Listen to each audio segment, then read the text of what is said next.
Hallelujah. I tell you right where you are. You ain't got to hold nobody's hand. You ain't got to turn to nobody, but I need you to tilt your hand towards heaven. Hallelujah. I need you to get in the face of God. What's up? What's up? What's up, everybody? Go ahead and let's log in and share this.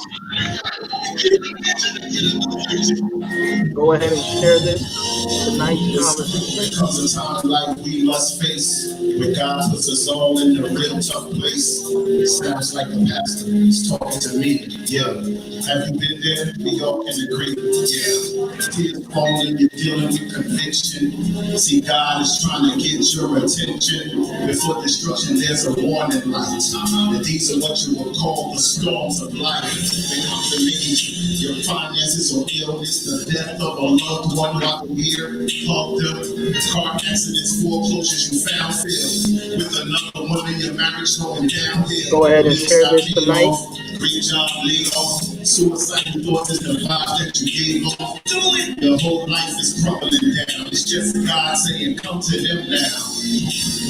Cause I ain't never have to stress like this. I ain't never been depressed like this. Lord, make it stop. I ain't never have to hurt like this. Or like I want to leave the church like this. Lord, make it stop. I ain't never have to struggle like this. I ain't never been as broke as this. Lord, make it stop. I ain't never have to hide like this. I ain't never questioned God like this. Lord, make it stop. I ain't never have to pray like this. Lord, my life can't stay like this. Can you make it stop? I ain't never have to live like this. God, I can't do my kids like this.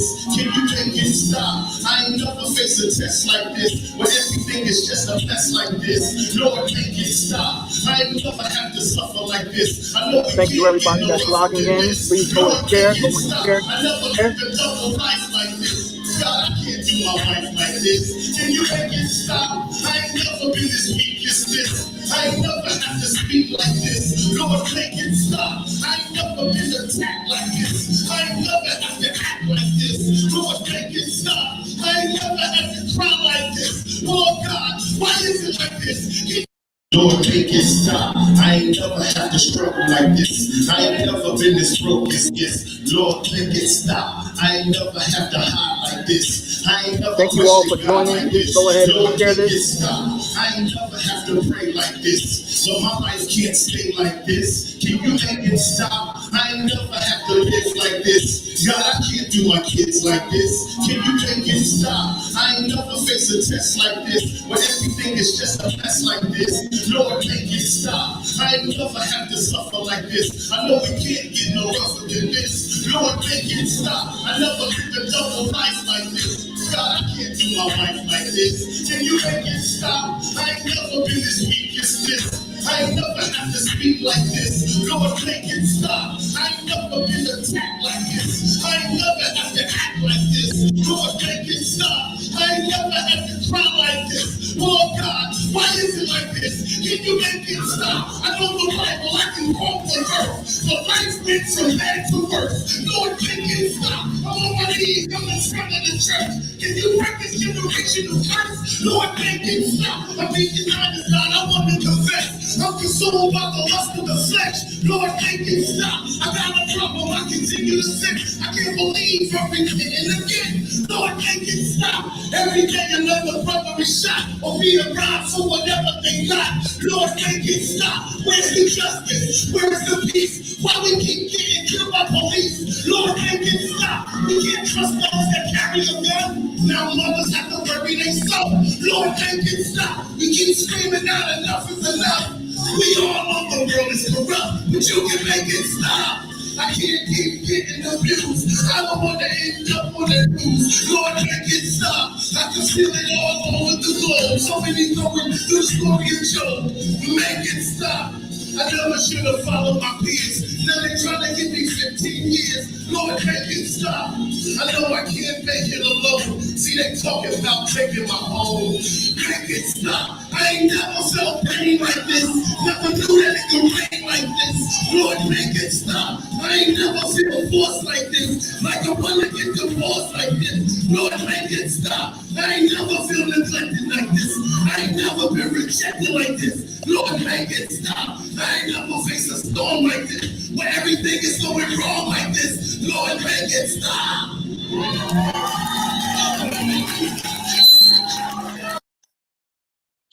Lord, make it stop. Ladies and gentlemen, tonight we have my good brothers on. We have Brother Hahz, the writer, the author, the producer behind the song Make It Stop. And we also have another good brother on with us tonight. He is the Reverend, the pastor, Jason Jennings. Jason Jennings tonight. And this conversation I'm looking forward to. It is something that these two passionate brothers who are great men in their own right share, and that is they share a daughter. They share a daughter. And tonight's conversation, we're going to talk about blended families within the Black communities, being active, being strong fathers, and sharing the responsibility, being able to, show love and peace to one another as men, and show that this is something that can work. And I have these two brothers on because I've seen their interaction, been in the same room. There is a mutual respect for one another, and they are very supportive of the daughter that they share together. And so you could just do me a favor. Jay, introduce yourself, man.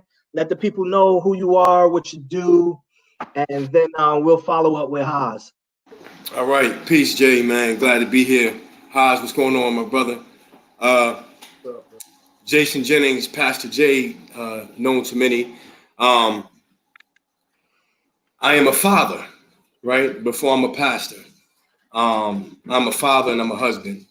And I think what brings us on this call is are the links of fatherhood, in which me and Brother Hahz share. As I married into when I married my wife, she had a 2-year-old daughter by the name of Lauren McMillan. And so when I married my wife, I didn't marry just my wife. I also married Lauren.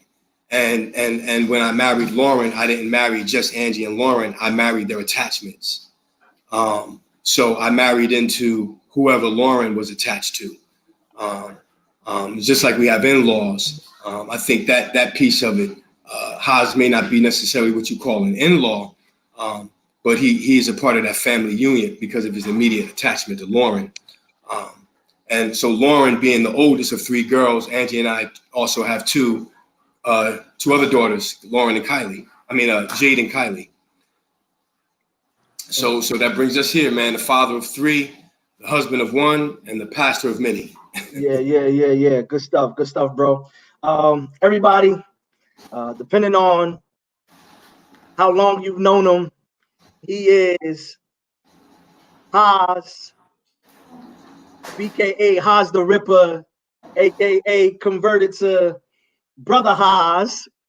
But what I like about him, man, he's my brother, and he's here tonight, man. Hahz, say what's up to everybody, bro. Hey, what's up, everybody? Brother Hahz McMillan, legally, father of 2 myself. I have a 17 going on 18-year-old daughter in Lauren, which me and Jason, co-parent. I have also a 23-year-old daughter named Chelsea by my wife, Charity. So it's a whole nother ball game with that as well. So, like Jason basically gave y'all the blueprint of how this whole thing, came together.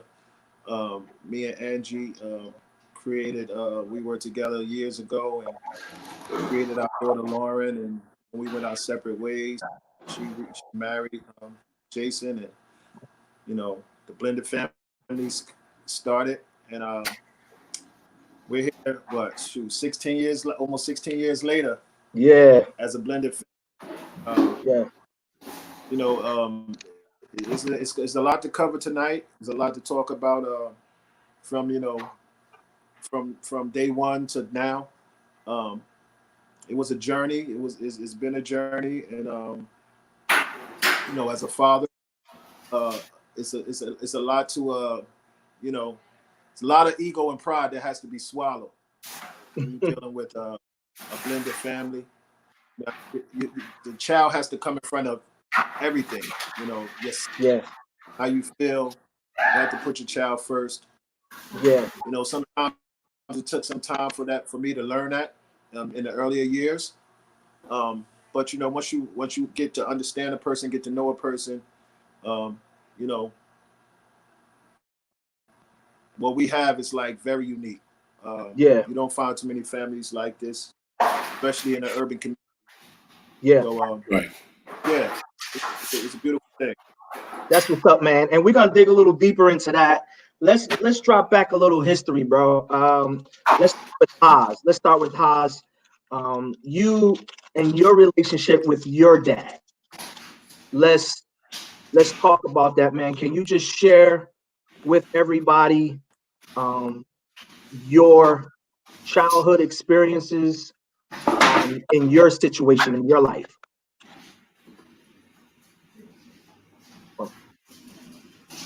Repeat the question. I'm sorry.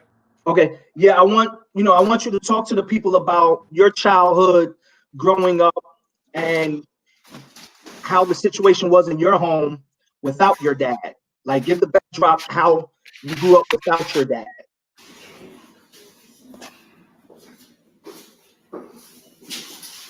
Can you hear me? Okay, can you? Uh, yeah, it's just a little delay, but we can. Gotcha. Okay, so I grew up in a single mother's home. I had two moms. I lost my father at a young age. Everybody know my testimony about me being shot in the chest or whatever. And the crazy thing about that is how my father died. He was shot in the chest, and a bullet actually went through his heart and killed him. So I lost my father at a young age. I always say I was 4. I never got the exact age. I have to really go into the history, and I should have been did this, but to find out exactly what age I was when my father passed. But I always figured I was like 4 to 5 years old. Yeah, So my father was murdered.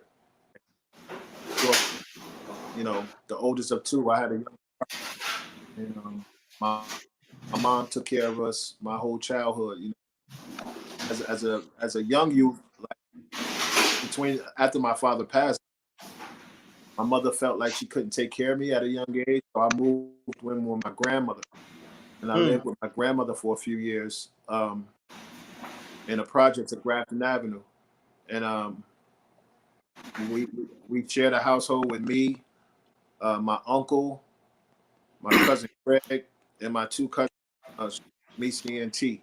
Like it was like 2 girls, me, the boy, 2 boys, Craig and me, and then my uncle, Jerry. We all lived in the same house with my.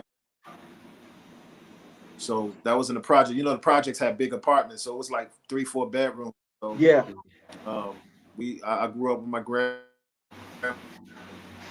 for a few years until I moved back to my mom's, and from that point on,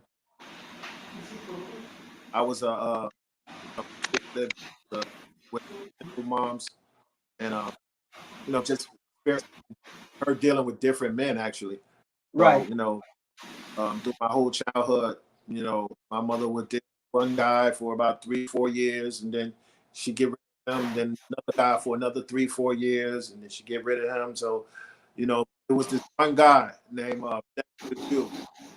His name was Dexter Dew. He was the real, like, only father figure I ever had in my life. right. Um, this is when I was young, about 10 years old, and from like 10 to let's say 4 years, Dexter Dew was like one of the primary figures in life. Everybody else that my mother dealt with, I looked at as a boyfriend, but he was the only guy that I felt that was a father figure to me. And sadly, to announce, he just passed away a couple months. They found him at his job in the bathroom. Actually, I don't know how Wow. he passed away. Yeah, We found out a few months ago that he passed away. That was heart wrenching for me. Yeah. On my Instagram page, for those that follow me, you'll see a picture of me and him. His moms had passed a couple years, and we went to the funeral. And that was my first time seeing him since I was a kid. So it was good Wow. to see him. So I did get a couple years ago, but that was my only really father growing up. Okay. Okay, cool. And in that experience, you go and you have Lauren. What was your mindset going into the situation, knowing that you have a baby coming, and you didn't have your biological father as a model? You just mentioned that you did have a frame of reference or a model at a younger age, but majority of your teenage years might have been your uncles or some of the other guys. But what was your mindset and something that you wanted to do to make sure you did for Lauren that wasn't done for you?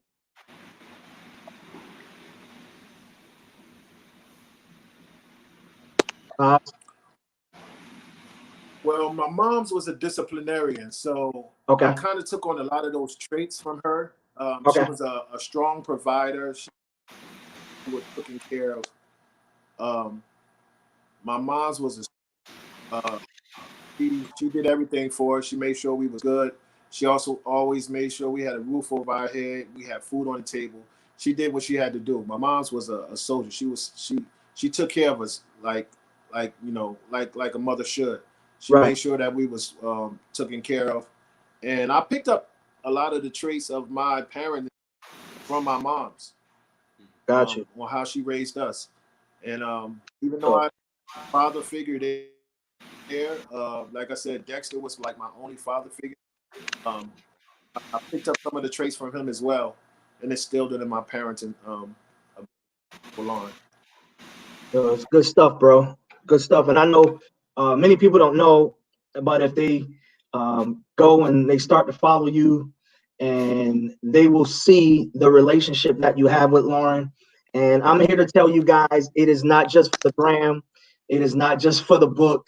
It is a real father and daughter relationship. So Jay, tell us a little bit, man, about growing up with your dad and how that impacted your life and how that impacted the way you father. So my parents were never married, man. I come from a big family. My dad and my mom split up when I was about 4. I remember vaguely we were living on Montrose Terrace in Newark at the time. But what I can say is, since my dad has been out the house, he's always been present. You know, I seen him daily. I would spend days at a time with him. Him and my mother sort of had like a joint. We didn't call it joint custody because we didn't go to court. We didn't have child support. We didn't do all of that. You know, mommy and daddy worked it out. And my father, it's funny because my dad comes from a really big family. Okay, Right. and I'll give you just a quick history. My birth family last name is Grant. On my father's side, blood wise, I'm a Grant. My dad was adopted at the age of 15 by Pastor Rosalie Jennings, who was very close with the Grant family at the time, and so you know, she stepped in. She helped out steer my dad down the road of ministry, and so I inherited my father's adopted name, which was Jennings. Wow. But most of my family members on my father's side are Grants. So with that being said, family was always important for us. My dad was really the backbone of our family. He was the one that held everything together. And it's funny, I joke around with my friends because my father never owned a home, pastored a church, but I never knew my dad wasn't rich until I got grown because he always gave me what I wanted, man. I had 3-wheelers and 4-wheelers at 14 years old, and growing up in East Orange and Newark, you know, I would bring all my friends from Newark and East Orange down to Freehold and Englishtown, where my dad and family lived, and you know, show them a countryside of life. So my father was very hands-on with me. He was very involved with my friends. He was very involved in my social life. I shared everything with him, even with my relationships up until getting married. And so I think that my father really gave me a blueprint of how to be a dad, which made it easier for me as opposed to some people who had to figure it out on their own, or had to, like Hahz said, had to find role models and then pull from those role models. So my father gave me a direct blueprint on how to father. And sometimes when I look at my relationships with my children, it reminds me of things I did with my dad. And even though I have daughters and I have all girls, our relationship mirrors my relationship with my father. So I think that we're emotional, we're affectionate. I hug and kiss. My dad would hug me, he would kiss me. So I'm the same way with the girls, with Lauren, Kylie, and Jade. And for me, I never referred to Lauren as a stepdaughter. In my world, I always had 3 daughters. And there was no way that I would separate Lauren from Kylie and Jade.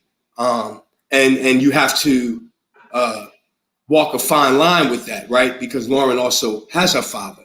So in using my judgment and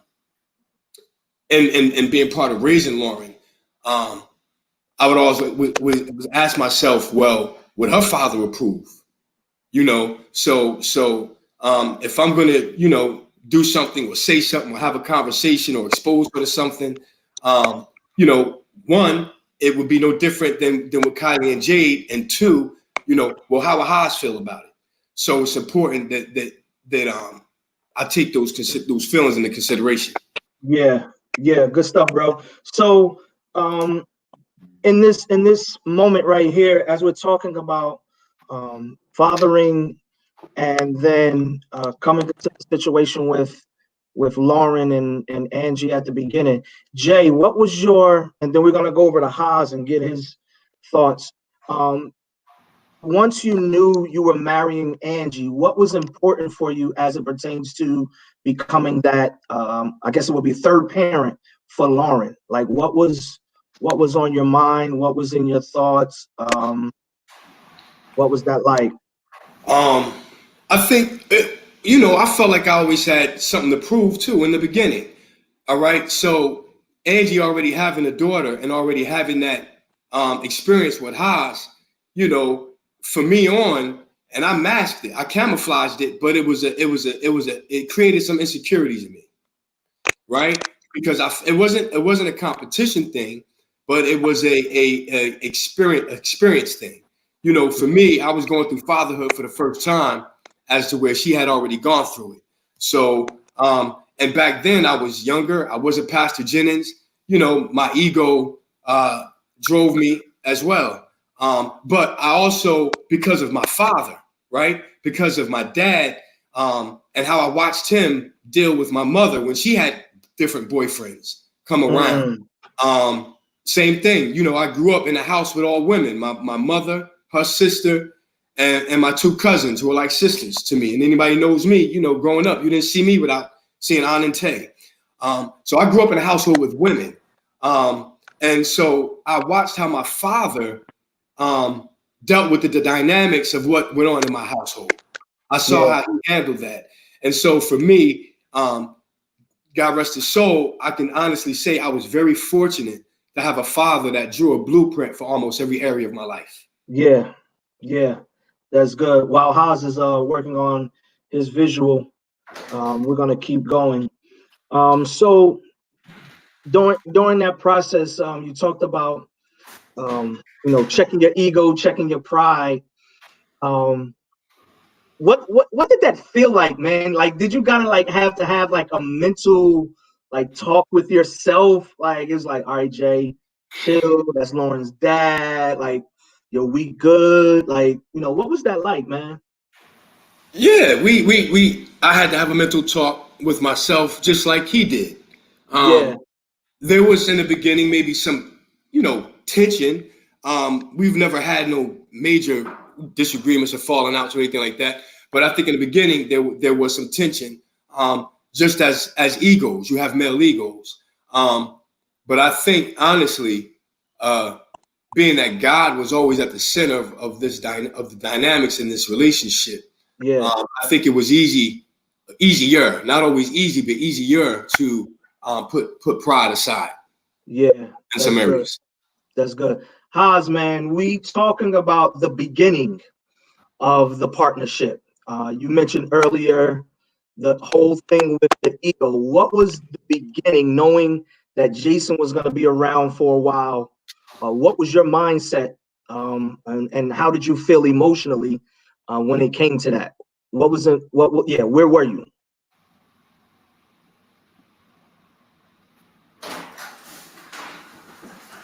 Hahz, can you hear me?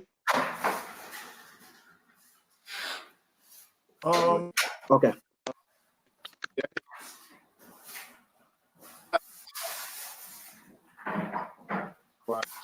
Move every time. Y'all, they see me clearly? Yeah, we can hear you. And now we can't. I think he went out again. Yeah. Jay? You're going in and out. Okay. There he is. So one thing I'm is Angie. You hear me? Yep. Okay, so one thing I must do, and Angie, because she informed me when she got engaged. She informed me that so she keep me at the beginning. Of course, it didn't feel good. Naturally, as a man, as a father, as another man to take care of your child, it didn't. I wasn't a fan of it, but I accepted it. Right. Knew what what was something that I had.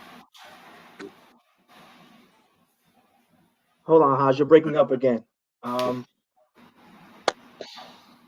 Let's see. Get accustomed to.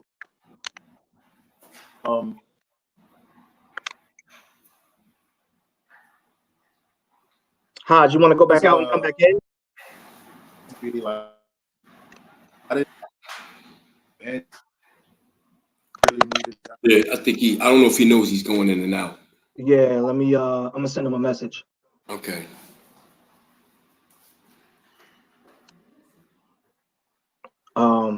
Okay, so yeah, Jay, it sounded like he said hold on one second. Yeah. All right. So yeah, he sounded like he was definitely reiterating some of the things that you were saying. But from his side, it didn't feel good. Another man Right. Yeah, another man taking care of your child. And I think what you guys have built over the years is definitely something I feel, brothers should have a conversation with you guys about, how you were able to, navigate through those, early seasons. Just a couple of months ago, we're all sitting in the room talking business. You know what I'm saying? We're laying out, our plans for the year, and we're making, talking about collaborations and things like that. And, to see that, for me, that was very admirable, even when he introduced you to the room, you know what I'm saying? And I'm like, yo, this is dope right here. This whole dynamic is dope because it says that it can happen. It says, while it may not be conventional, it is something that is real. And it is something that can work. And I think, sometimes people get so many models and examples of it not working that it makes it hard to see that it can work. And, for some people, they have not stepped out to date again because the crazy baby daddy or the crazy baby mama, that type of, dynamic, and it interferes with, that individual being happy. And then somehow the child always feels, the brunt of that. The brunt of it, right. Yeah. So, during that process, man, you become pastor. Let's go back before you become pastor. You go into the ministry. You go into the preaching ministry, and now you're bringing your family along on that journey. And I know Angie grew up as a PK, and a preacher's kid. Growing up in the first family, so she had some experience with that. But bringing the girls into that, man, what was that experience like?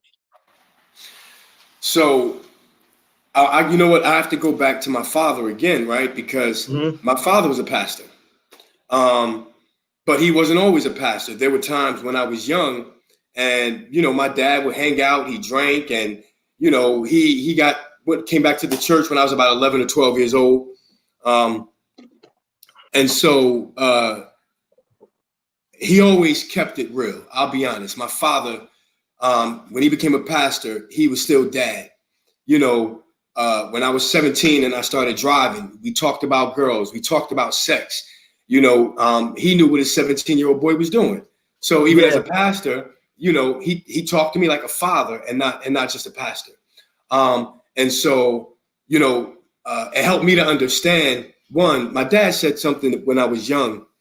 Said it's okay to have an attitude, just don't have too much of an attitude. So what that said to me, it was important that he let me express myself, even my anger. Yeah. So getting married, we have Lauren. There were a small period of time where I wasn't necessarily pastoring, but I was kind of in the ministry. I was under seminary under the leadership of my father-in-law at the time. And this was, motorcycle riding, dreads having, a whole lot more adjacent at the time. Yeah. And so, I think what was important and relevant is that my wife was very intricate in controlling the tone between me and Hahz. And I said to her one day, you can cause me and Hahz to have conversations we may not need to have. Meaning that as long as you're upfront with him and you're honest with him about what's going on here and who we are as a team and you kind of set the tone for that. Right. I believe that she was the one that can really either play us against each other or set the tone for us to work together. Yeah. I was an advocate of a brother being in court for child support. So, we agreed, listen, court is not really an option here. You're grown. Hahz is a loving brother. That's something you guys can work out. I respected that area of their relationship. And I let her deal with that. I was here to support and here as a team, but I didn't need to be the mouthpiece for everything. Right. And so, Hahz and I are close to this day. I'm not one of those fathers where if I'm not here, he can't come in my house. His daughter lives here. His daughter lives in my house. So he's allowed to be here when I'm not here. And I trust him with my kids, it's a real blended family up in here. Yeah, that's good talk, man. Shout out to Ange. It's my girl. We go way back since we were kids, going to the same college. Shout out to Reverend Still. He would be driving her to school. They would see me at the bus stop waiting to get up to the school, and they would pull over and bring me to school, man. So I appreciate the fam for that.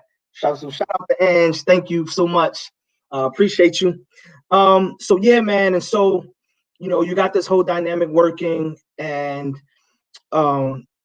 you guys are really great, a great support, a great team to Lauren. I've witnessed it, personally, man. And how has it been watching Lauren blossom into, this phenomenal, artistic, intelligent being, bro? Like, both of you guys were there for both. I can't wait to Hahz jump back on and chime in some more.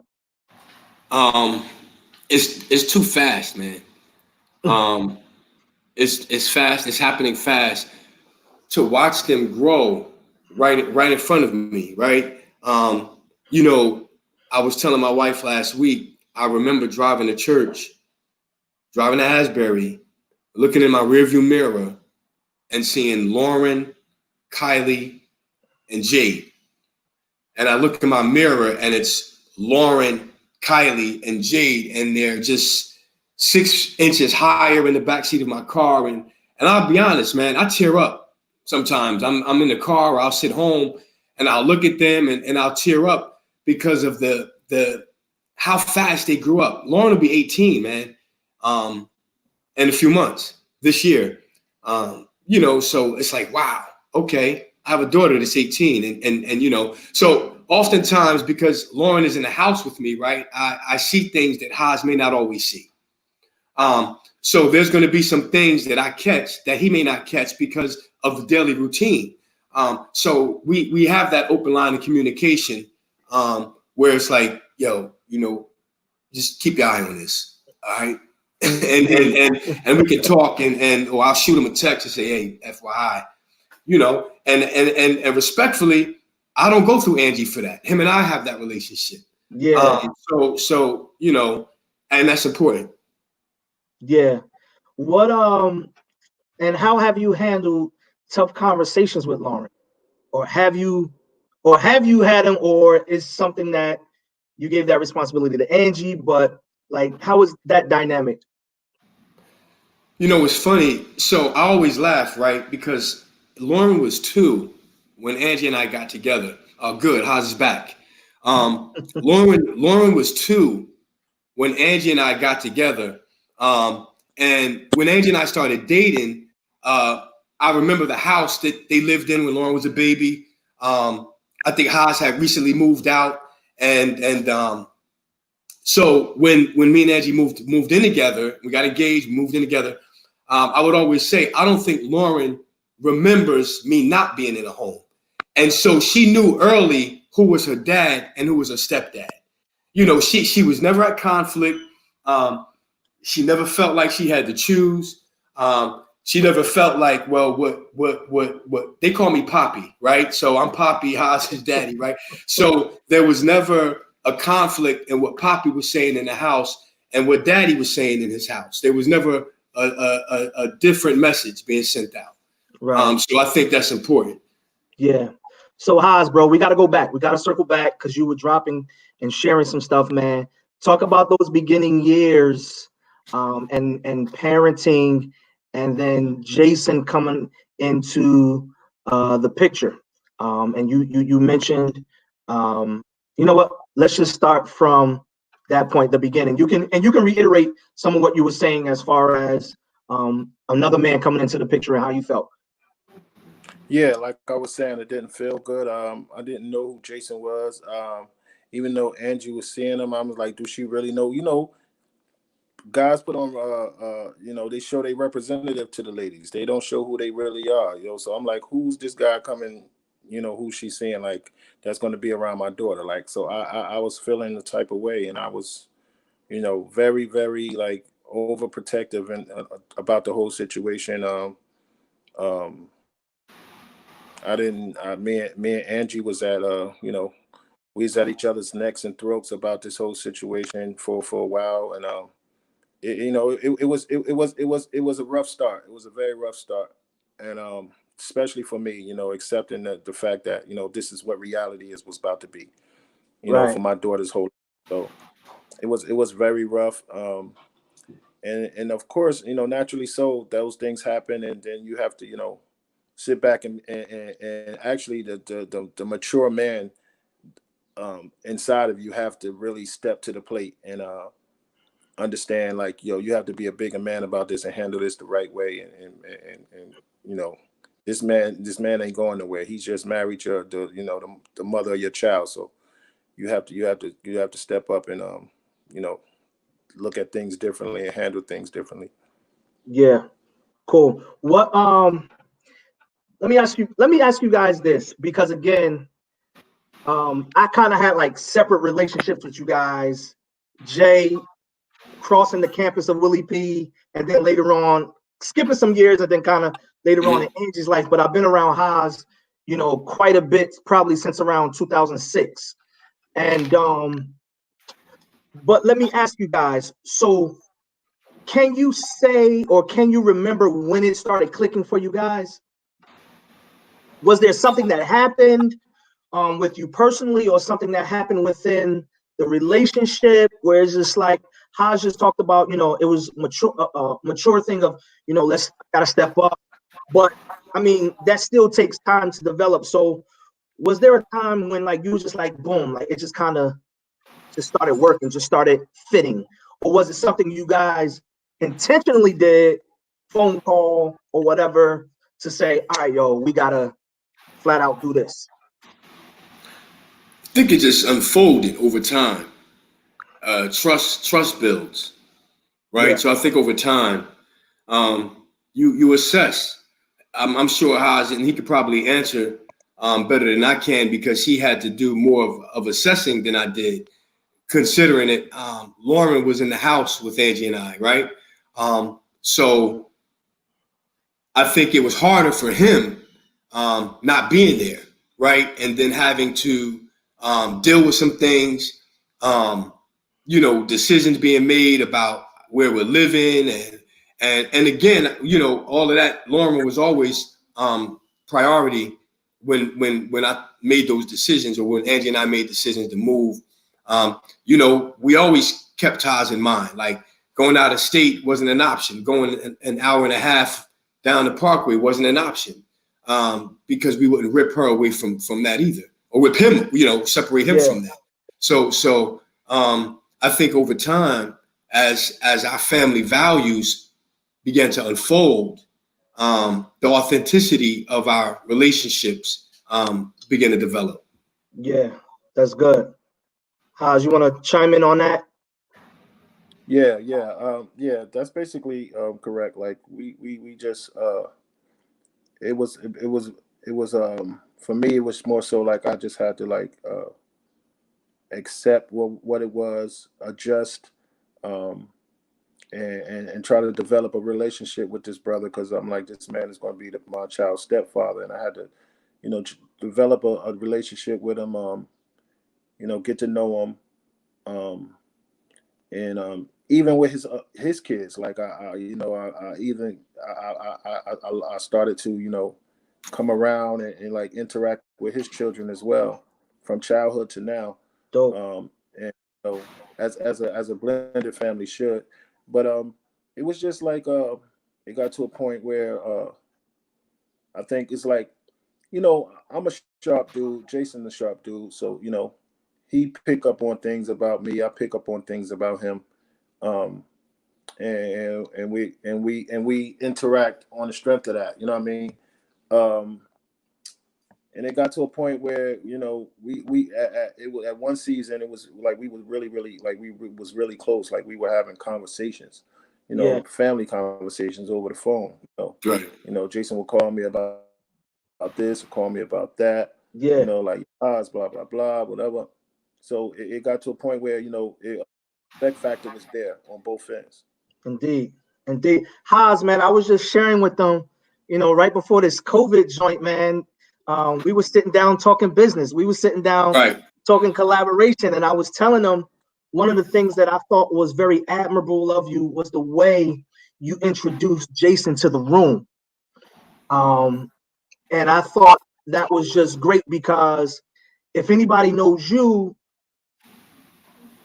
bro, it is what it is. Like, if you don't get down, you're not inviting them to the room. You're not, trying to just have small talk. Like, if they're around, that means, there's a genuine relationship and it's authentic.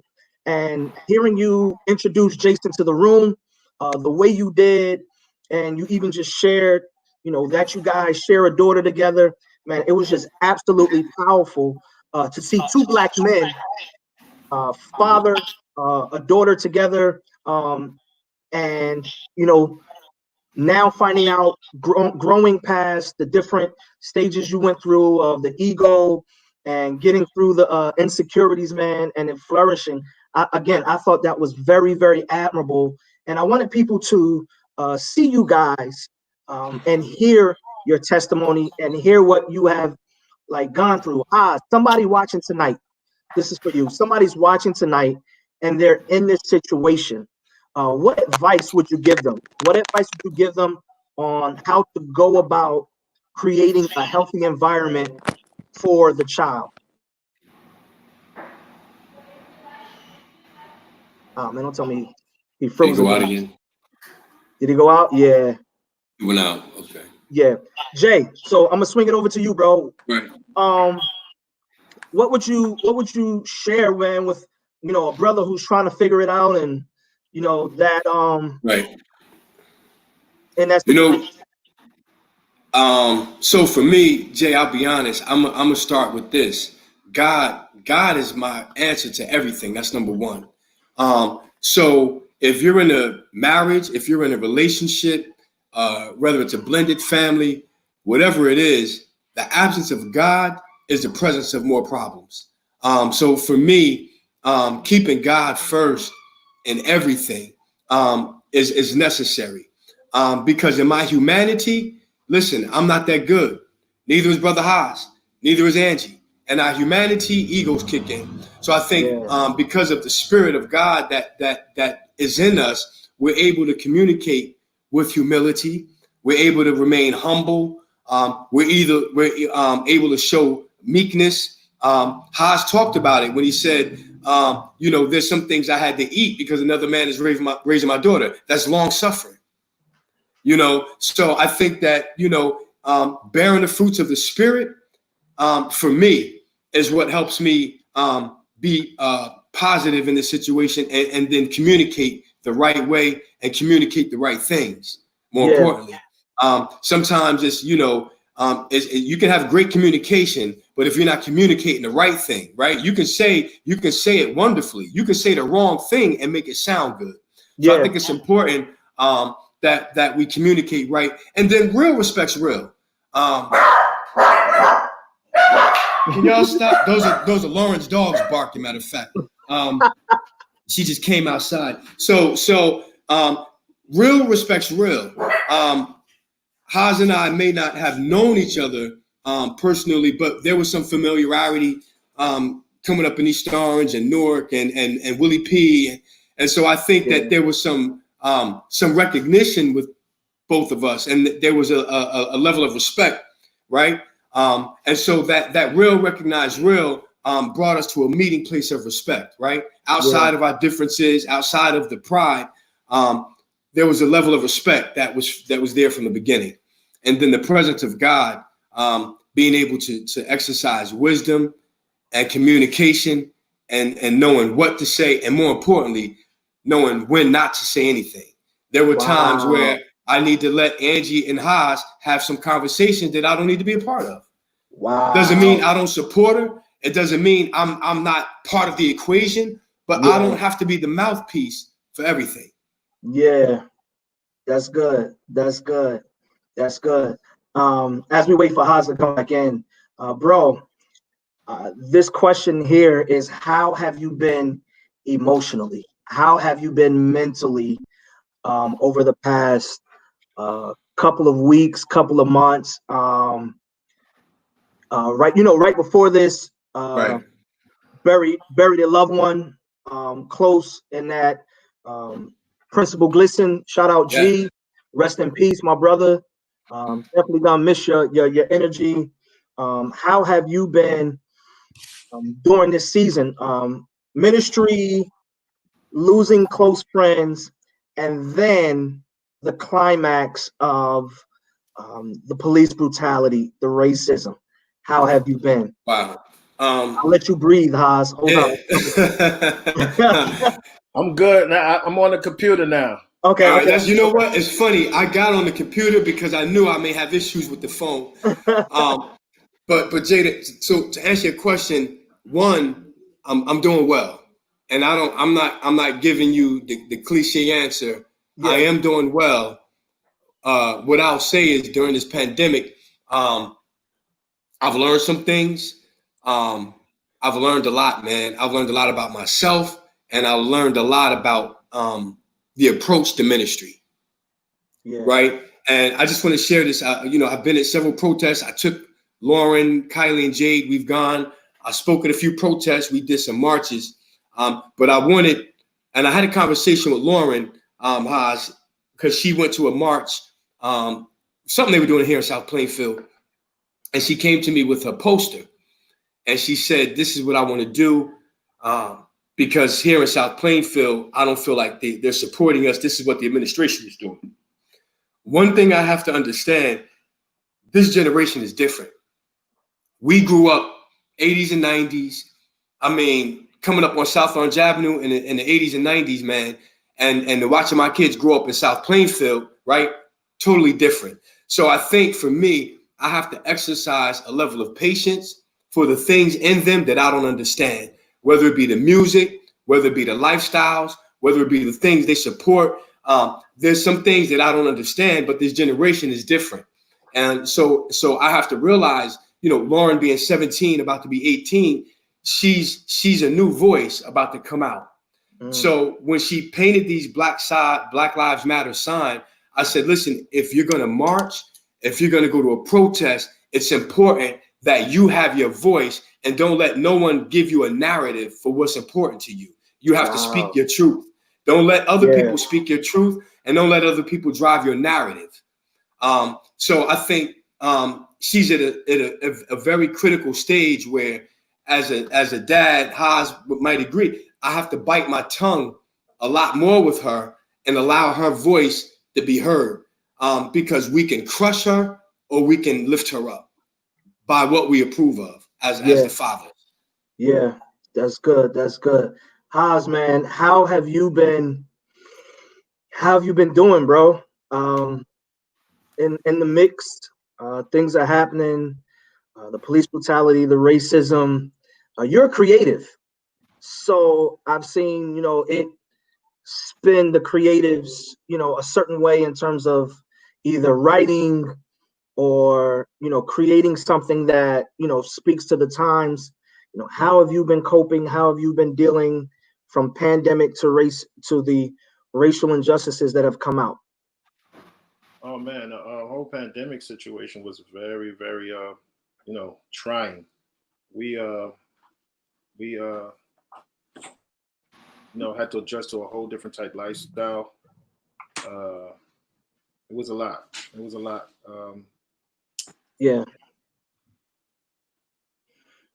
Just being stuck in a house for so long and not being able to come outside, and actually I had to work throughout the whole pandemic, so that was a whole nother challenge for me. Just making sure that I was staying safe out there, and then having to come home to my family and make sure that I, take the proper precautions to make sure that I wasn't bringing nothing back in the house. Yeah. So that was a whole nother thing.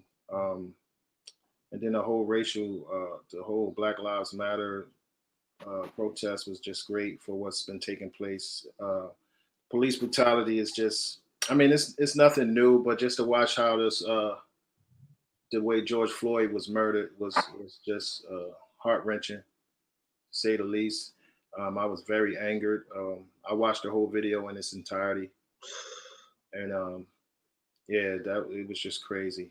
And I want to say this, and it's, I don't know if anybody could speak on this, but a lot of what's going on, I think the popularity of what took place with George Floyd, I feel like a lot of the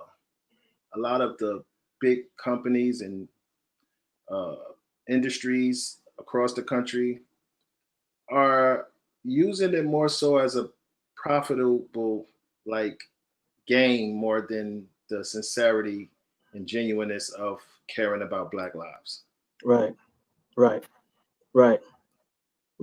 Jay, you want to chime in on that? Yeah, I agree. And it's funny. I said something last week, right? Particularly with regards to the church and this whole movement. And some people may not agree with me, and I may even get some backlash, but those that know me know I really don't care about backlash. But I think people set the wrong expectations for the church during this movement, right? We have an obligation as the church to be there for the community. I believe in marching. I believe in protesting. But I don't believe in putting the message of salvation to the back burner for racism. Racism is a human issue. It's not a God issue. And so I think that we want the church to answer every problem in our community except the problem of salvation, right? And so, you know, I want people to understand that we have three models at the Rebirth Church: faith, commitment, and community. Yeah. So community is extremely important to me. If anybody calls in the Asbury Park community, we're going to show up. But I just wanted to say, in the midst of all of this, I think that because of our emotions, our anger about police brutality, our anger about racism, I was angry too, man. You know, we've been talking about this whole quarantine, whether it was a virus, whether it was some kind of a conspiracy. You know, we've been talking about everything regarding this right now. But from a pastoral perspective, I just want to say, while we have a commitment to community, I think the community has expected the church to show up in ways, right, that necessarily the church may not always be called to show up. As a pastor, I'm going to march. As a pastor, I'm going to protest. I'm going to stand for my people. But guess what? You want me to march with you, but you don't want me to preach to you. You know, so I think right now for me in this season, what I've realized is important to know where people are mentally as a pastor, know where they are emotionally, know where they are culturally, know what their hangups are about the church, know where the church has let them down, so we can rebuild all of that. That's good. That's good. That's good, man. I appreciate you lending to that and giving that, you know, perspective, because definitely whenever there's a situation within the first 5 questions, one of those questions are going to be, where is the church? Right. Where is the church? And I believe this as well. It's important for us to not feel pressured into situations, but let God be the center. Let love be the driving force. And like you said, sometimes it's for us to undergird and support, and we have to know that, if your pastor, if you're not strong in social justice, you probably should not be taking the lead. Right. That may Probably not be your strength. Right. right. Be second or third, or just, again, partner to support and undergird, but know your place, know you're there to help to be the bridge between the community and God. So thank you for lending that perspective, because, on top of the rioting, on top of the protests, on top of the different things that are happening in our community, we're still dealing with a lot of different social ills of our community. We're still dealing with poverty. I was saying that one of the struggles for me was, while we are marching for racial injustice, there were 13 shootings between, I think, a 7 or 8 day period in our city. Right. And you can, right now it's really like we can't ignore anything, and we need all hands on deck. We need people joining in with their strengths. What are you strong in? All right, cool, we're gonna have a group there. If you're strong in the protest, we're gonna have a group there. What are you strong in? All right, you're strong in litigation, you're strong in negotiation. All right, well, you're the ones we need at the table. We need you to be able to articulate what we need. All right, cool. You're the intercessor. Boom. 24 hours a day. We need you on the walls praying. Don't stop praying. Don't stop doing what you are strong in, because we need all hands on deck. We need the church working. We need our civic organizations working, and we need to work together. And so again, man, I appreciate you lending that situation, man. So Hahz, man, have you been writing? They say crisis has a way of breeding creativity. Have you been writing? Where have you been? What's the space? To be honest, I haven't been writing. Creative side of me hasn't been woken up. To be honest, been dealing with life, personal life, situations and all that. So transitioning in different areas. So I've been dealing with life, so I haven't really been able to like focus on music as much as I want to. Although I have been in the studio here and there to work on some things, but for the most part, I really haven't really been writing. But Travis Taylor just sent me a song, "We Shall Overcome." That really did spark my creative juices, and I did write a verse for that. So we're doing that this Saturday. Okay. Hey Jay, I'm gonna put Hahz on the spot. He owed a Rebirth Church a performance. Yeah, he owe us one. I think something happened like a few years ago. You got stuck in Maryland or something. It was a few years ago or something. So listen, I'm going to lean on the blended family relationship. You got that. You got that. Yo, for real. That's what's up, man. Looking forward. Hey Jay, let me ask you a question, bro. How has your preaching been this season? You have had the charge to preach in something that nobody's ever had to deal with. Hahz, I gotta circle back on something. I'm gonna come to you. And the question is, hold up, pause. I just want to apologize to everybody. I tried to use my phone. The phone was working before we started the live. My phone was working fine. Once it went live, I started getting all type of technical difficulties. So I apologize to everybody. I know y'all ragging me on the comments. Like, what is up with brother? I know they ragging me on the comments. I apologize, y'all. But I'm focused now, and I'm on this computer now, which I should have did from the beginning.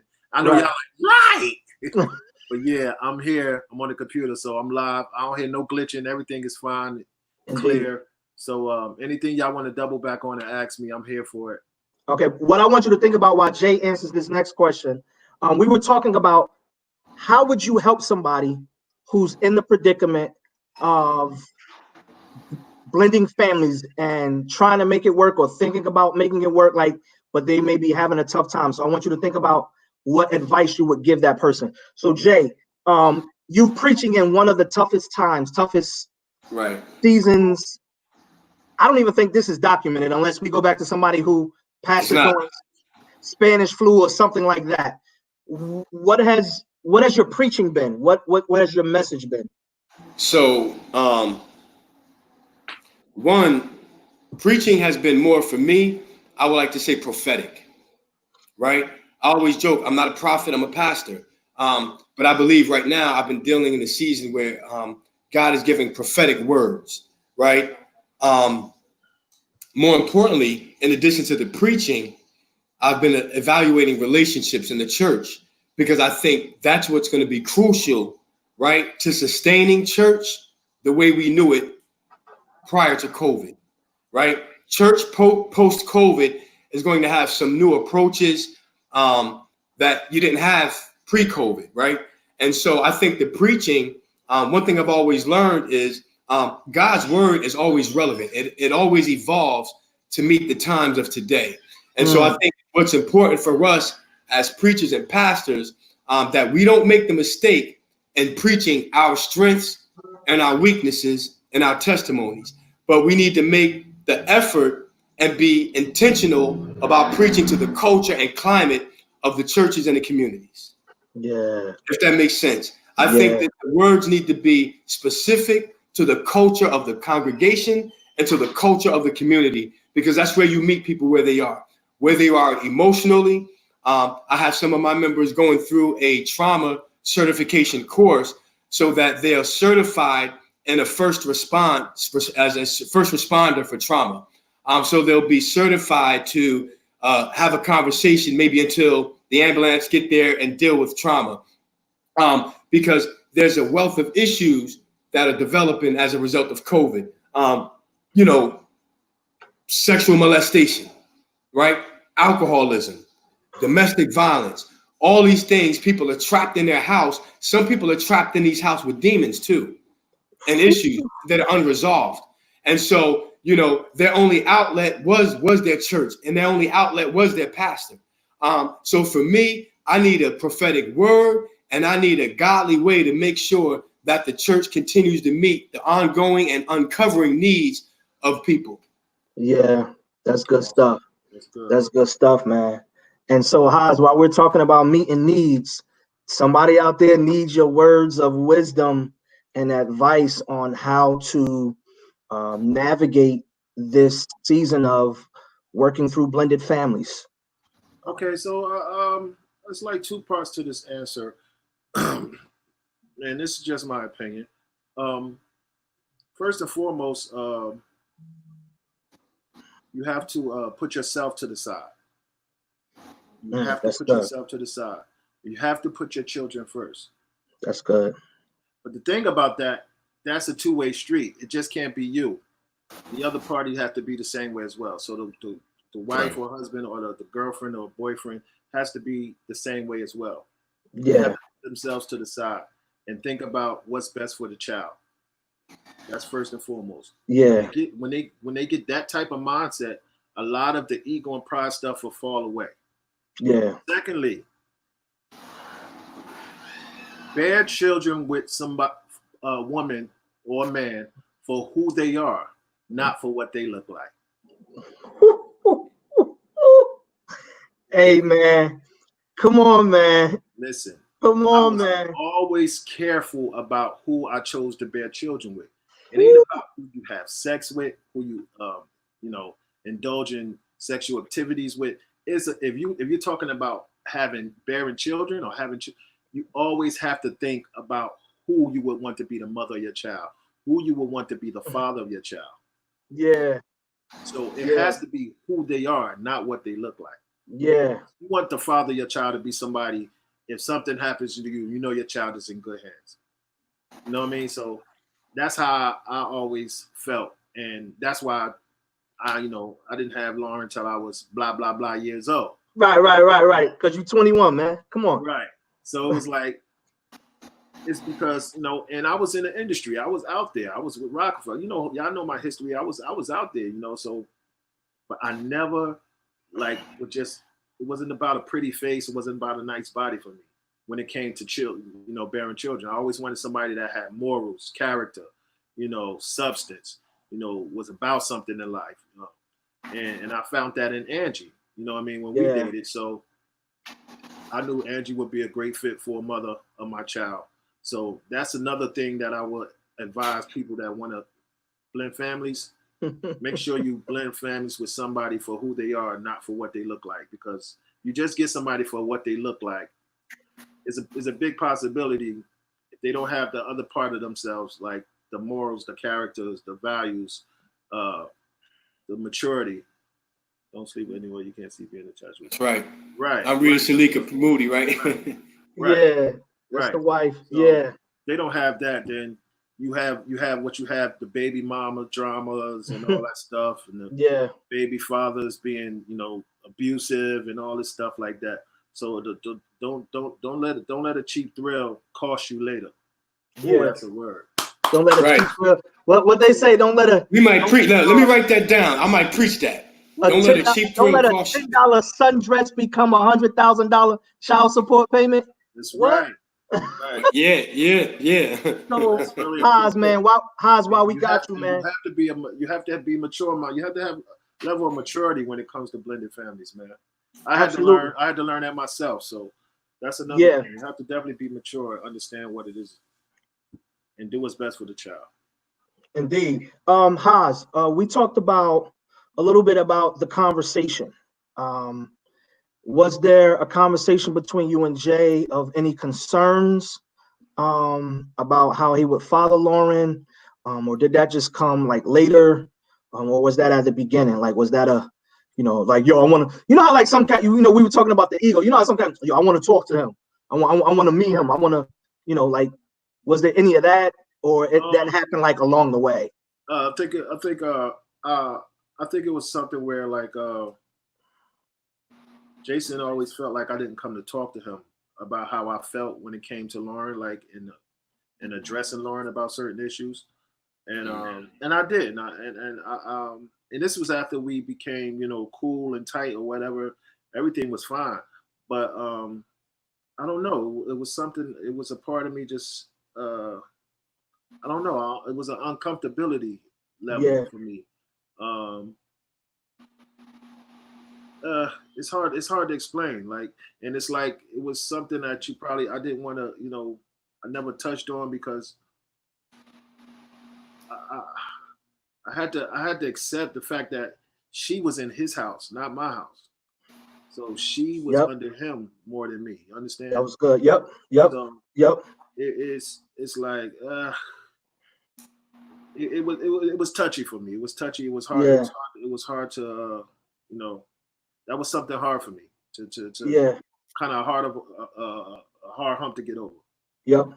Good. Thank you. And thank you for saying that. I'm almost kind of glad you wasn't on when Jason was talking because, you guys kind of had similar concerns as far as similar concerns, but then also understood what was important. And so Jay said it a little different, but he said Lauren was the priority, and that, he didn't have to be, totally like the mouthpiece. If it was something that, you and Angie needed to work out, y'all worked that out, and that was that. And so, you're saying that kind of confirms, some of the concerns that he felt as well in the beginning.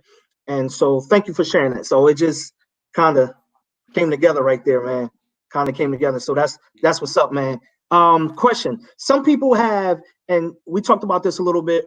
Some people have issues with child support. Hahz, can you just talk to the brothers about the importance of just taking care of their children, man? Like that responsibility, bro. Like, and again, it's not and I'm saying this because it's not about the money. Like, I just want guys to know it's not about the money because I see Hahz rush from shows or, rush from work to make a dance recital, to make a track meet. Like, he understands presence. They both understand presence, but I want Hahz to speak on that to, the brother who be like, yo, I just pay child support and I keep it moving, but they may be absent. Can you just help the brother out, man? I think when I was mad at Angie, like in the beginning stages, I think I put myself on child support. What? I don't know what. Wait, what? I think I don't know what it was. I can't remember. It was so long ago. But I wanted to get my license suspended because I missed the payment.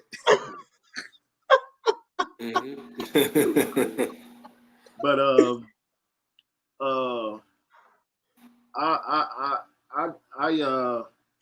I think child support is very important, but supporting your child is much more important. Wow, that's huge. So I think paying your monthly payment to take care of your kid, to help with whatever's need to be taken care of your kid is good, but that support of your child is no number, is no price you can put on that. Yeah. So, and I think that helps with the upbringing and the molding of who your child becomes when you're supportive and present in their lives. So just giving a check, giving money is something they'll never understand or never get to feel. They can't feel that. Right. Yeah. The support of them supporting that child, a child feels that. Yeah, that's good. That's good. To your point, man, I got a chance to watch Red Table Talk, right? It was like a Father's Day edition. Mm-hmm. And Will Smith talked about shooting Karate Kid with Jaden. Every weekend for 10 weeks, they would fly from Beijing back to California for Trey's football games. Wow. So when you just say it's not about the child support, it's about the support of the child, there is no amount of money you can put on being there physically for your children. Right. That was Hahz. What you just said right there with that just made that click, and giving Will Smith's example about what I call the ministry of presence. Mm-hmm. The ministry of presence. Sometimes you just want to know that they're there, man. Right. And even in the support of each other. Hahz, we would be sitting in shows, sitting in the green room like, yo, so and so here yet? or so-and-so here, because it was just about the support. And children feel it even more. Children feel it even more. And so, I want to encourage brothers, even if you're in between jobs, whatever the situation, go and walk your kids to school. Or maybe stop by.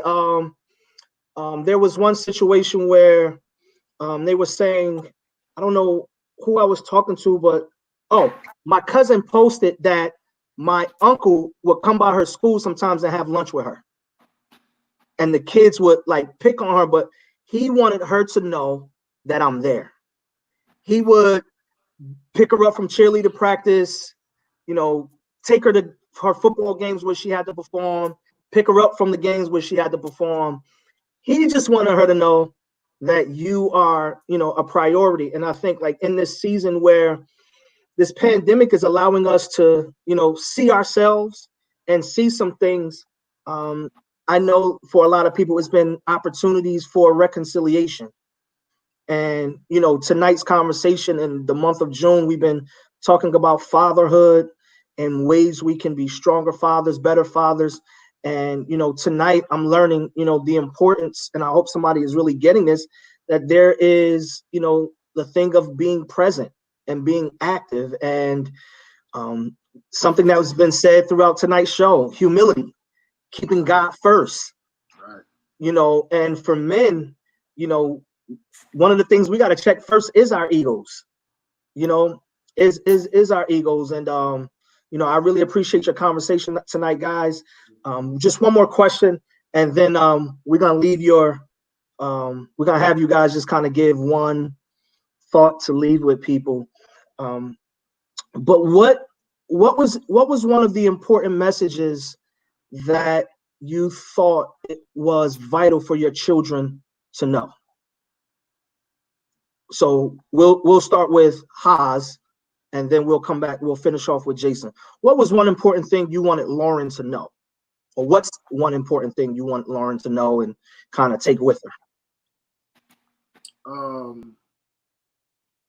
That dependability, that she always have she has people that she could depend on to help her, through her journey of going through, childhood to young adult to adulthood, that she always could depend on us, for whatever's needed. And we ain't talking about money, talking about, we talking about advice, counsel, guidance, I just want her to know that she got dependability all around her, from me, Jason, her moms, even some of her aunts, so that's one thing I want to really let her know, that, she has a sense of security, knowing as she take her journey that she has somebody there by her, every step of the way. Yo, good stuff, bro.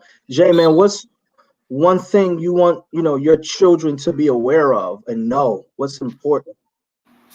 Outside of godly upbringing, I need them to know that as long as they do their best, I'm satisfied. I see children, create massive amounts of pressure on themselves, trying to meet expectations of their parents. I have two expectations, and I'm gonna be honest: love God and do your best. Yeah. And I push that. I know some people may say, why God? Because if I remove God from the me factor, I won't be this father, and I won't be this husband, and I won't be this pastor. Wow. So I can only stand on what I know makes me who I am. So I need my children to know Poppy is Poppy first because of God. Yeah. And then two, as long as you do your best, I'm proud. That's my only expectation, to give it 100% every time. Yeah. And a lot of parents want their kids to be what they want them to be, instead of right. who they want to be.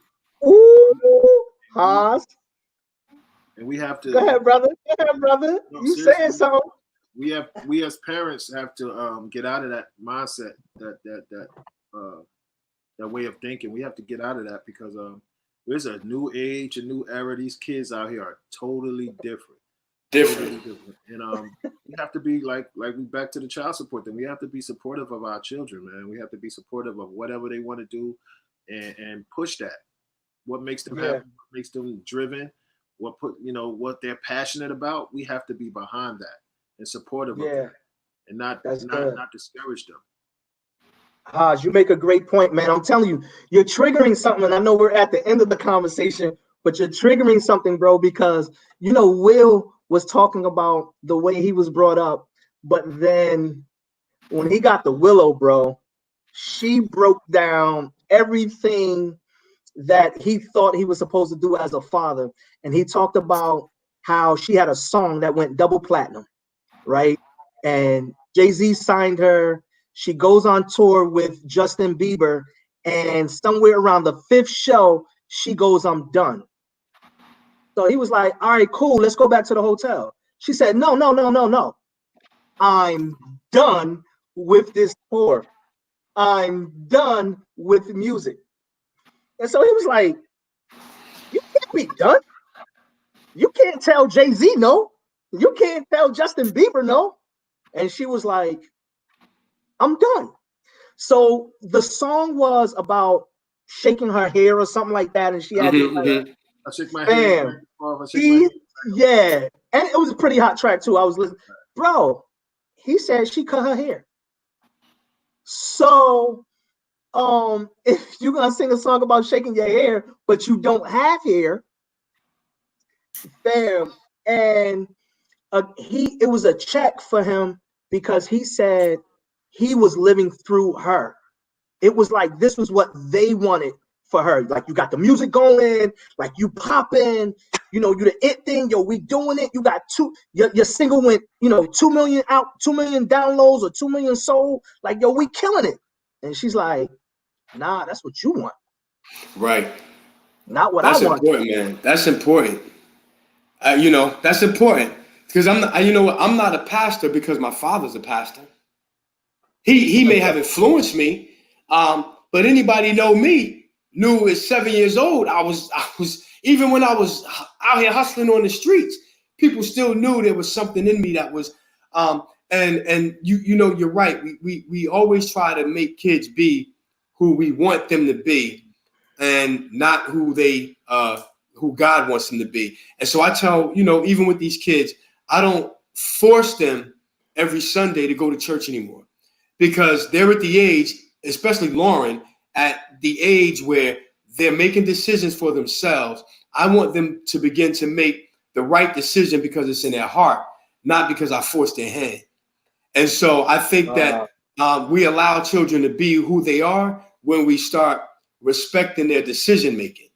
I may not agree with their decision, right? But as long as their decision isn't detrimental, as long as their decision doesn't compromise our ethics and our values as a family, you know what? I'm okay with your decision being wrong because you have to learn from that. So I think a part of allowing them to grow and be who they are is respecting their fact that they can make some decisions, and trusting that they make the right decision based on what was poured into them. Yeah. Hahz, what we didn't talk about, man, how was you got married a couple of years ago. Yeah. So now Lauren's gaining another parent figure. What was that conversation like, bro? I know I said we was ending, but we gotta make up for before, man. For the technical difficulties. Yeah, we gotta make this a full conversation because again, we got some more dynamics working in here, and I want people to, really come away with something and know that, it's not just on a woman's part or not just on a man's part, but life goes on. And when things don't work out with one person, the person moves on. So Lauren gets another parent. What's that conversation about? Okay, Or so that? it wasn't as difficult as well, it wasn't even difficult for Lauren with Jason because she was so young. But the difficulty became with me and Jason. So that was the hill that we had to climb. Yeah. Lauren kind of grew up under Charity. Me and Charity been together, off and on, like since 2005, mostly on. Okay. Mostly on. So you're talking Lauren was 3 years old. So she met Lauren. She met Charity when she was 3 years old, and she's been around us ever since. So Lauren literally just grew up under Charity. So when she was with me, she's over here with Charity. We go out. She's with us. We go to church. So she was already. It was just like the whole situation with Jason. Like she basically grew up under Charity. So to get married, just put the stamp on it, basically. Yep. Because it was already created from her being 3 years old to now. Yeah. So it wasn't Okay. really hard. Good stuff. That's good to know. That's good to know, man. Because we don't want people to think like. And and of course she has a stepsister, sister now. She has There we go. Chelsea and Lauren are like, Chelsea's in school. Chelsea's 6 years older than Lauren. So yeah. That's good. That's good. Because we want people to know, like, yo, it's okay to move on. Like, it's okay. Like, you got to live your life. And you find ways to make it work, even if it's rough at the beginnings. It's like you find out what adjustments you need to make. You, as you both said, you assess yourself first to see if it's you, and then you proceed from there. And if it's something that you need to do, you make that adjustment, and you look to build a healthy relationship with that other person. Because it's a great thing, because like it's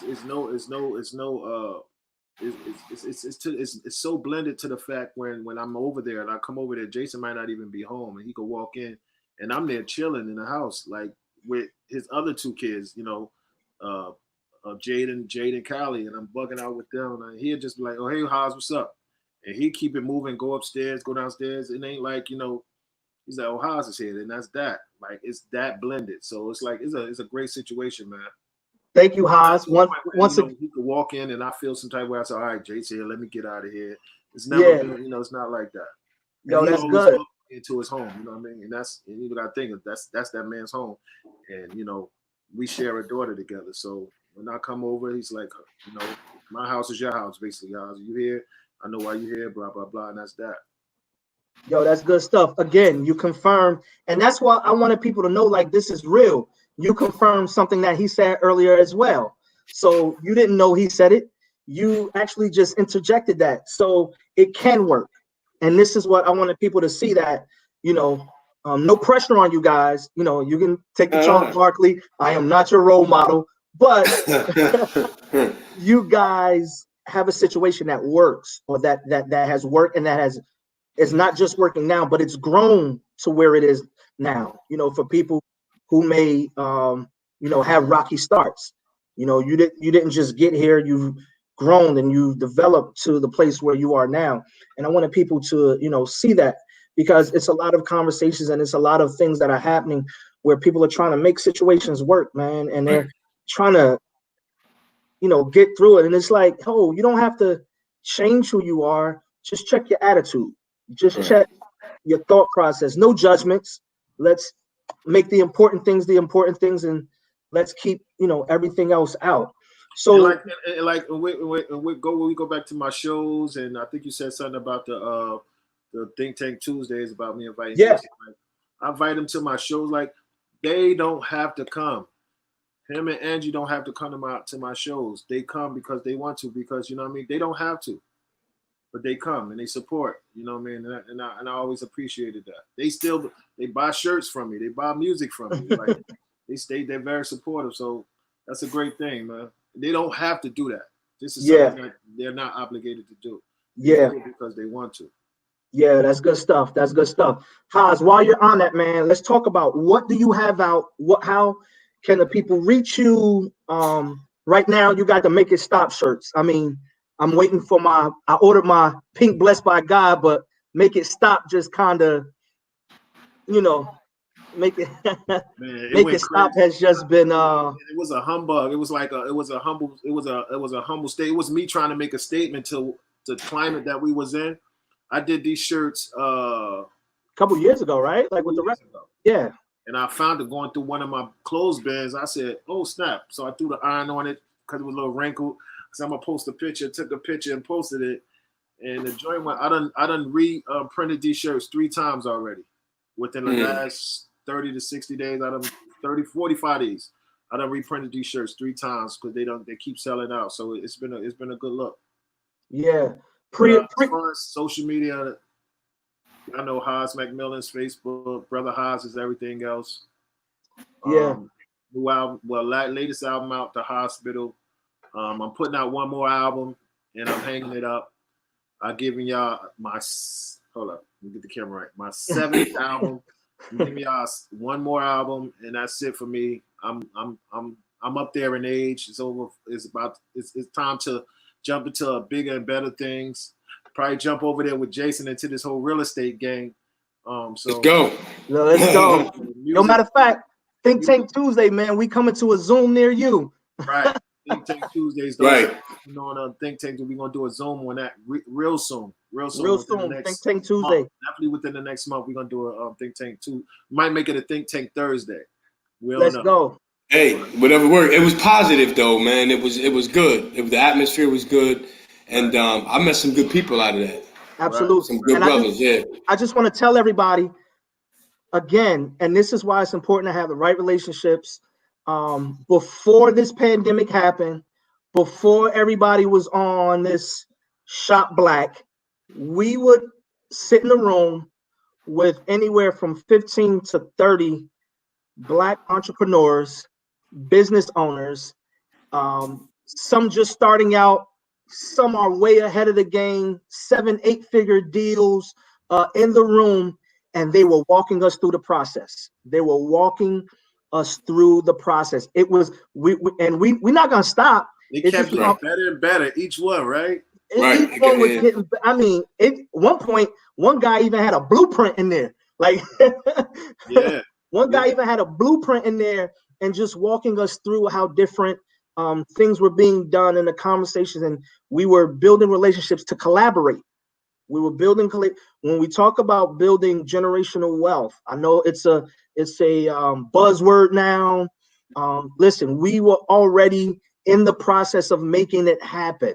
It was a room of just invite us. Only invite. You never saw it on Facebook. You never saw it on Instagram. It was invite only, but it was powerful. A lot of powerful people in there. And I realized, I think everyone's not prepared for a certain level of success. And Jay Moody, to go back to your question earlier, you said during this pandemic, what are one of the things I've changed? I've gotten content with being alone. I hear more from God when I'm by myself, and I'm more focused on my goals, and I execute better when I'm alone. Meaning that, not saying that I don't need a team and that those that support me, I do need them. I do need my supporters. But there are some things in my life that I realize I don't need a crowd. I don't need a team. I don't even need sometimes my friends around to execute. And I've learned that if you pay attention to people that are really successful and those that are really shaking things up, you don't always see them all over Facebook, all over social media. One, they don't have time. And so unless it's an outlet like this, where we're putting information out there and networking, I've been content with my alone time with God. And one, I've been content. I've learned so much more about my family, right? To be honest with you, that I value this time a lot more. And I realize I get more done when I'm still. Before this shutdown, you know, I have like adult ADD. It was too much going on around me, right? Too many opportunities. It's just too much going on. And I felt like this was an opportunity for me to really focus in and master what God has put at my feet. Because what he does, listen, it won't fail. So when I put down some of the things that I was giving my attention to prior to COVID, I stripped myself of some stuff after COVID, man. I stripped myself. And I realized I'm only picking up what God put at my feet. Yeah, that's good. Nice. That's good. That's good. I'm telling you, that's good. Yeah, so Think Tank Tuesdays, maybe Think Tank Thursdays, but this is what we're talking about: giving the information, walking in purpose, whatever you're called to do. In that room, we had different people from different industries. It wasn't just people from real estate. It was people who invested in the market. It was people who were into IT. It was Right. professionals who were engineers, college degrees, no college Attorneys. degrees. What did Sis say? Sis said, I haven't worked for anybody since I was in high school. Right. That was Queen. Right. Queen. Yes, yes. And based off that, listen, I connected with her because she was looking for some wholesales. So it was just a networking, some wholesale properties, man. So it was phenomenal, man. The connection.